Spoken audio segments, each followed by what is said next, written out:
তুমি কতটা কষ্টে আছো তা দেখতে কেউ আসবে না, কিন্তু প্রাণ খুলে হেসে দেখো, সে হাসিকে হিংসে করার মতো লোকের অভাব হবে না। আসসালামু আলাইকুম।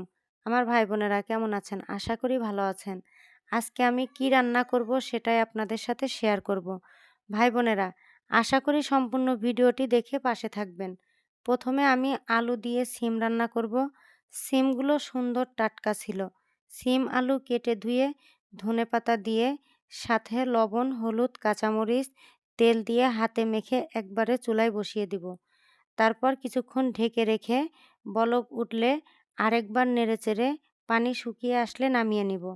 তারপর খাসির মাংসের জন্য সব মশলা কষিয়ে মাংসগুলো ভালো করে কষিয়ে রান্না করে নিব। অন্য চুলায় আলু এবং চুই ঝাল দিয়ে গরুর মাংস রান্না করে নিব। আর আমি গরুর মাংস রান্না করলে সাথে খাসি অথবা মুরগির মাংসও থাকে, কারণ আপনাদের ভাইয়া গরুর মাংস খান না, তাই ওনার জন্য আলাদা ব্যবস্থা থাকে। সিম ভাজি, খাসির মাংস সাথে গরুর মাংস রান্না হয়ে গেলে গরম ভাতে পরিবেশন করব। তো এই ছিল আমার আজকের আয়োজন। আলহামদুলিল্লাহ। আমার ভিডিওটি দেখে ভালো লাগলে অবশ্যই লাইক, কমেন্ট, শেয়ার করে পাশে থাকবেন। সবাই ভালো থাকবেন, সুস্থ থাকবেন। আল্লাহ হাফেজ।